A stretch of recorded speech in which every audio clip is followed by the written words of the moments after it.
Of the eRena pre-show. My name is Jess Brohard. I'm so excited because I have Ashley MiDNiTE Glassell here with me. You guys probably know her as the director of content for Minnesota Rocker. Ashley, how are you doing today? I'm really good. I think I said it before we started the recording, but I'm just stoked to be here. So I'm very excited. And I am so stoked to have you here. So now I, of course, know you through the Call of Duty scene. I know you from your work at Minnesota Rocker, but can you talk about your journey prior to that and kind of how you came to be here? Man, I've been around for a while. I've been in the Call of I Duty know. scene, specifically Call of Duty esports scene for 10 years at this point. Literally, joined Optic Gaming back in the day. Was a part of that team for a super long time, like 9 years. It was quite the journey. It was amazing. And then I found myself here in Minnesota. I heard about Minnesota buying a Call of Duty League franchise slot, and I said, wow, this is literally what I've got to do. So I went from being a content creator, influencer, streamer to now working with Minnesota Rocker as the director of content, and it's been just an amazing experience so far.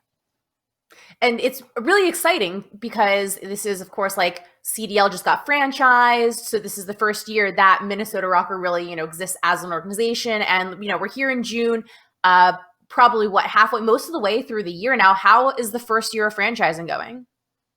It's been an absolute whirlwind. Actually, just yesterday, or just recently, we hit our 1 year anniversary of the announcement that the Wilf family and Gary Vee, who's a minority owner of the team, are going in together for this Minnesota franchise slot. And that it's been a really crazy year. I started in like August 1st, I believe. So I'm almost coming up on my year. We have not only built an amazing franchise with a great fan base, but we've built the team, we've built the content, we've built our, like, everything about the team is still being built, and it's the most exciting time in my career so far.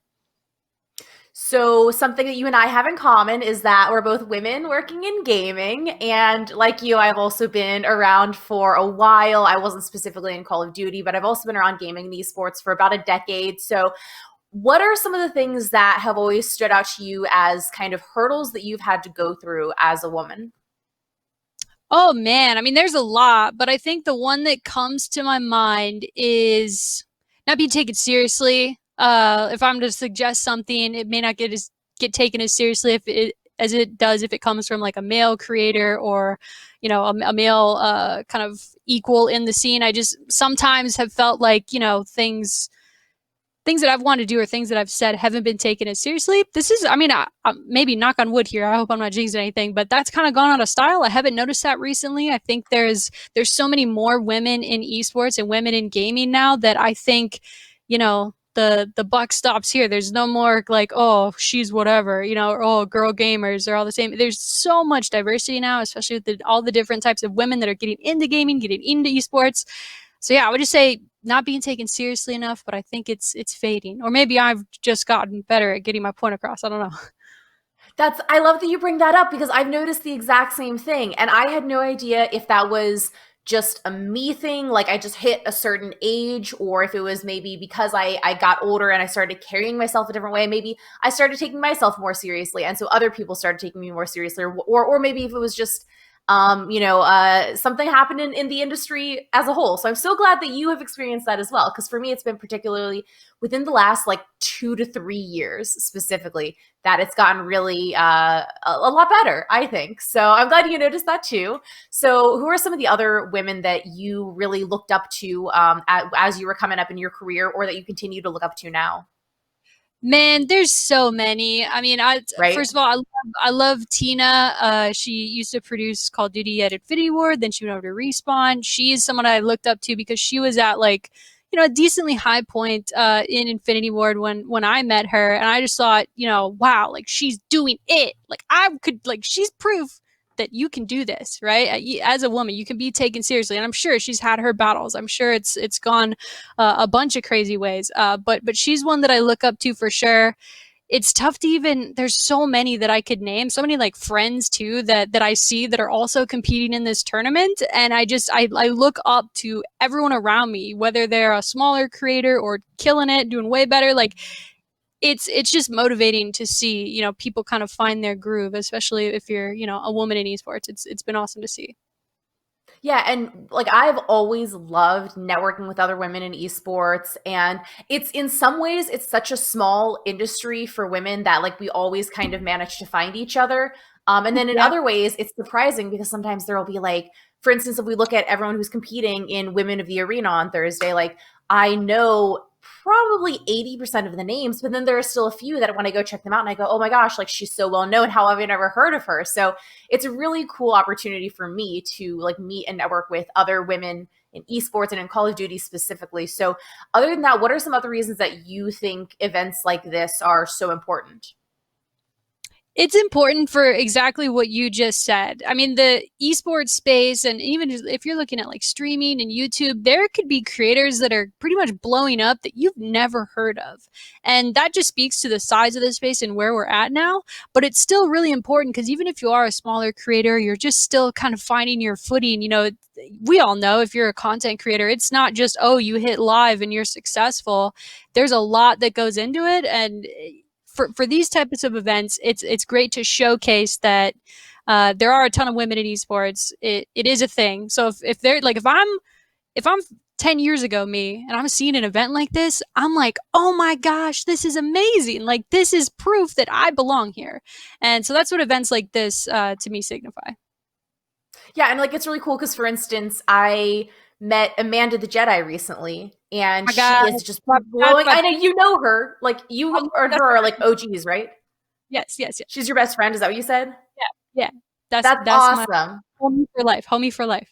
Amanda the Jedi. So cool. And like, and I had never really heard of her until a couple months ago, and she's like blowing up now. So, and then I'm Yeah. pretty sure we got her here for this event. So it's really I'm badass. I'm excited. I don't think we will end up on the same team, which is all the better for me. I my whole goal for the tournament is just place better than Amanda the Jedi, place better than my friend. Nice. Because yeah, and she's so amazing. So, do you have any advice for other women who are maybe a little bit younger, coming up in the industry, and kind of looking to find their footing? Oh man, I would just say just do it, just do. I know that sounds so lame because if you're already sitting here thinking, oh, should I do, like, yes, you should do it. This space has grown to the point where you can find a great community and be a part of it. Whether you're just in another streamer's stream, chatting it up with people, you're starting your own stream, you're taking cues from the content that you're seeing around you, and you're applying those things to what you want to create. I would absolutely say just do. You're gonna find your way eventually. And to wrap it back to Amanda the Jedi, even like she's somebody who it took years of what she has been doing to finally like start to really gain traction. And it's just proof that if you do and you keep learning and you keep refining your content, great things can happen. Yeah, and when the other thing that she did is like looked at what other creators were doing, and this is always great advice. Is like you look at what other creators are doing, especially or not even necessarily creators, anybody who is in a position that you want to be in. Like look what they're doing and do that. There's a reason that like role models exist, and like this is one of them. So I think like Amanda the Jedi now is. I think she's a little bit younger, but in like 10 years, so many people are going to be looking up to her. She's going to be even bigger than she is now. Um, Other than kind of looking up to role models, what are some other things that you think that people can do to kind of get ahead in their career, especially for like someone like a woman who feels like there's a lot of barriers? For me, I would say it's always goes back to community for me. It goes to reinforcing your community, whether it's online, if it's on your stream or on your YouTube channel, or if you have a group of friends that you game with a lot, like reinforce that. Show the good and unique parts about that. Like show what makes you unique. Because it's all about taking inspiration from other people, but it's all about putting your own flair on it too. And that's what's going to get you, oh, this person's doing something kind of cool. Like it's familiar, but it's unique. I want to follow them. So to me, it's just do your thing and people are going to catch on. And then finally, do you think there are any other kind of bigger issues across the game industry with regards to the gender divide that you think that people like you and me can be really proactive in solving? I think it's just about normalizing women in the gaming community. Events like this are great because it brings awareness to it, but also being okay with, women joining any event that anyone can join. It's normalizing that. It's showing the awareness that hey, yes, like women are here, they belong here. Here's why. Here's all the great creators, and then kind of normalizing them into the regular just content population of Twitch streamers that you see, and you're starting to see it over time. It doesn't happen overnight, but you're starting to see, some very talented content creators who happen to be women. They're rising to the top in places like Twitch and on YouTube, and I think that's only going to continue. I hope you're right. And I mean, this is why representation matters. So thank you so much for taking the time to speak with me. So you guys can check out MiDNiTE competing in the Women of the eRena event. I will be casting it alongside Lonnie of Odd Prague on Thursday at 4:30 p.m. Eastern time. There's going to be a $10,000 prize pool, and you can watch the broadcast at twitch.tv/ESPN esports. So we'll see you Thursday.